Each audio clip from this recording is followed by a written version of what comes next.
दशमलव का गुना। और मुझे लगता है कि करीब करीब बच्चों को दशमलव का गुना समझ में आ गया होगा मोटा मोटी तौर पर, लेकिन दशमलव का मतलब अभी भी आप लोग नहीं समझे हैं। दशमलव है क्या? हम कई एक बार बता चुके हैं कि दशमलव जो पूरा पूरी अंक है, 1 या 2 या 3 पूरा पूरी वस्तु है या पूरा पूरी, तो उसको तो हम पूरा पूरी लिख देते हैं 1 2 3 4 और कुछ भी। इसका तो संख्या का आगे तो अनंत संख्या है। लेकिन अगर कुछ वस्तुएं 1 से कम कटे छटे हो तो उसके लिए हम लोग दशमलव का प्रयोग करते हैं और दशमलव भिन्न या तो साधारण भिन्न का प्रयोग करते हैं। हम बता चुके हैं अगर कोई वस्तु आधा है तो दशमलव भिन्न साधारण भिन्न के लिए हम उसको लिखते हैं 1/2। और अगर इसको दूसरे रूप में लिखा जाएगा, दशमलव रूप में लिखा जाएगा, तो हम कह चुके थे, बता चुके हैं कि ऊपर यानी अंश में और हर से दे देते हैं भाग, और नहीं लगा तो तब यहाँ दशमलव दी। इसका मतलब हुआ कि पूरा पूरी वस्तु नहीं है। शुरू में अगर दशमलव लग गया तो इसका मतलब पूरा पूरी वस्तु नहीं है। तो हम यहाँ दशमलव देने के बाद हम यहाँ 0 दे दिए और उसके बाद हो गया 2 पचे 10। अब पूरा पूरी कट गया तो हम 1/2 को हम लिख सकते हैं 0.5, लिख सकते हैं 0.5। अब इसको दशमलव संख्या 5 कई एक बार हम बता चुके हैं, दोनों चीजें क्या है, 1/2 और 0.5 दोनों एक ही चीज है। अब मीटर में रह सकता है, मीटर में रह सकता है, रुपया में रह सकता है, रुपया में रह सकता है, किलोमीटर में रह सकता है, किलोमीटर में रह सकता है, लीटर में रह सकता है, लीटर में रह सकता है, हेक्टोलीटर, हेक्टोमीटर, कोई भी इकाई, माप का इकाई रहे चाहे तौल का इकाई रहे, उसमें रह सकता है। तो हम उसी के अनुसार समझेंगे कि अगर 1/2 रुपया है, ज्यादा करके हम लोग बोलचाल की भाषा में रुपया ज्यादा रोज दिन लेन देन करते हैं।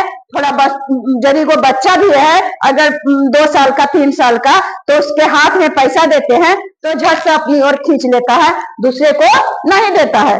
तो वो समझ जाएगा। तुम लोग भी अब तो 12-14 साल का है, तुम लोग भी समझ जाएगा कि अगर 1/2 रुपया है तो अभी कितना आया था, 0.5। कैसे आया था, हम 1 में और 2 से क्या दिए, भाग दिए, तो हमको भागफल आया 0.5। और यहाँ रुपया है तो यहाँ भी हम रुपया ही लिखेंगे, रुपया ही लिखेंगे।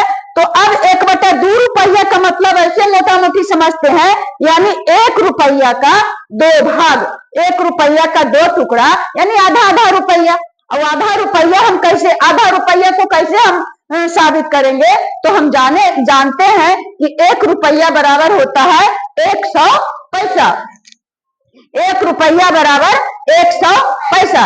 1 रुपया को 2 टुकड़ा करेंगे तो 1 रुपया नहीं रहेगा। लेकिन अगर 1 रुपया बराबर 100 पैसा है और उसको 2 भाग में बराबर बराबर बांट दिए, यानी बड़ी इकाई से हम बदल दिए छोटी इकाई में, तब 50-50 पैसा यानी आधा आधा रुपया हो गया।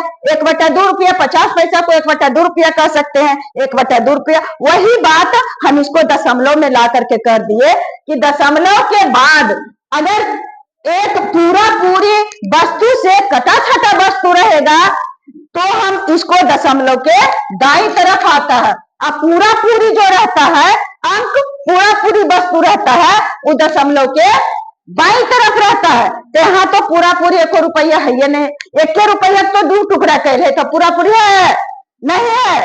तो यानी पैसा में आ सकता है, रुपया तो यही है, इसी को लिख सकते हैं 1/2 रुपया। तो पूरा पूरी आया 0.5 रुपया। तो कल हम बता रहे थे कि 0.5 रुपया के मतलब क्या होता है। तो 0.5 रुपया के मतलब, कोई बच्चा क्या बोला, कोई बच्चा क्या बोला, कोई इन्हें गिने बच्चे सही भी बताए, कोई 500 रुपया, कोई बता रहा है 500 पैसा, तो कोई बता रहा है 50 रुपया। नहीं, यहाँ 0.5 का मतलब हुआ कि इसके पहले कोई अंक नहीं है, तो कोई नहीं अंक है, इसका मतलब क्या बताए थे, यहाँ शून्य है। शून्य है। अगर इस पर इतना ध्यान देना कि सही सही वहां अभी दिखना चाहिए। तो 0.5 यहाँ रुपया है तो यहाँ रुपया हुआ। अब इसके इधर देख रहे हैं तो 0 यानी कुछ नहीं, एक भी पैसा, हम बोले बड़ी इकाई इधर रहेगा और छोटी इकाई इधर रहेगा। तो रुपया का बड़ी इकाई क्या है? रुपया, और इसका छोटी इकाई क्या है? पैसा। तो दाएं तरफ पैसा वाला छोटी इकाई है और बाएं तरफ बड़ी इकाई है। तो 0 रुपया के मतलब हुआ 1 रुपया भी नहीं, तो इसका तो कोई सवाल नहीं पैदा होता। दशमलव के बाद है 5, बता चुके हैं, एक बार नहीं कई एक बार बता चुके हैं। एकदम जिसका दिमाग घीस घीस करके पीट पीट करके एकदम भोता से भोता रहेगा उसको भी समझ में आ जाएगा। जितना बार हम बोलते हैं कि दशमलव के बाद यदि एक अंक में पूरा पूरी कट जाता है तो हमें एक अंक नहीं समझना चाहिए, उसको समझना चाहिए कि एक अंक पर यहाँ क्या चीज है? शून्य है, और यहाँ क्या है? शून्य है। तो 5.5 रुपया है, इसका मतलब कि 50 रुपया है, 50 रुपया। अब बोल रहे हैं 50 रुपया, लेकिन 50 रुपया है नहीं, क्योंकि 50 रुपया बोल रहे हैं। तो दशमलव के इधर होगा बेटा पैसा और दशमलव का इधर होगा रुपया। यहाँ लिखल रहना है रुपये, इसको पैसा नहीं लिख सकते हैं, लेकिन हम इसका मतलब समझेंगे कि यह 5 तो है नहीं, है तो 50 क्या है? सबसे पहले नंबर ये समझना है कि 5 नहीं है 50 है। अब समझना है कि हाँ रुपया दिया हुआ है तो रुपया ही है, रुपया दिया हुआ, लेकिन नहीं, इसको समझना है कि यह जो 50 है दशमलव के दाईं तरफ है, तो इसका छोटी इकाई में जवाब देना होगा। 50 रुपया का मतलब है 50 पैसा। क्या चीज है?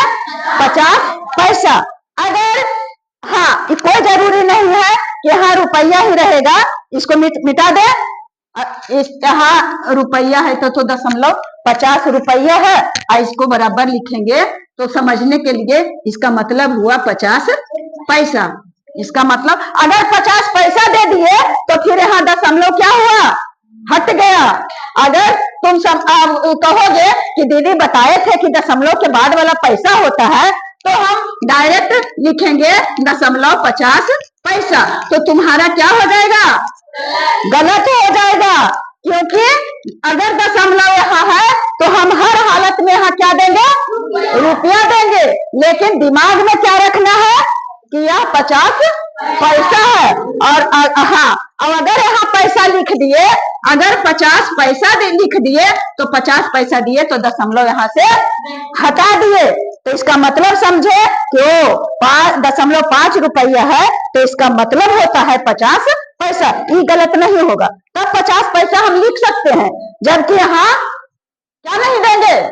दशमलव नहीं देंगे, तो यहाँ 50 पैसा लिख सकेंगे। अब समझ गया कि रुपया पैसा क्या है।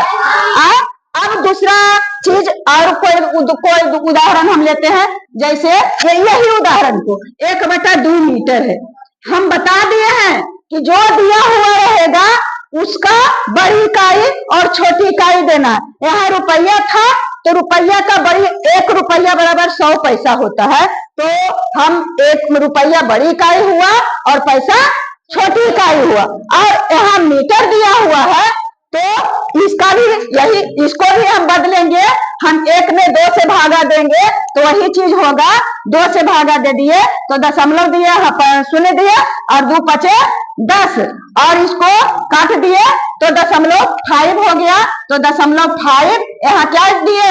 मीटर। अब इसको समझना है, जैसे 5 रुपया यहाँ था तो 5 रुपया को हम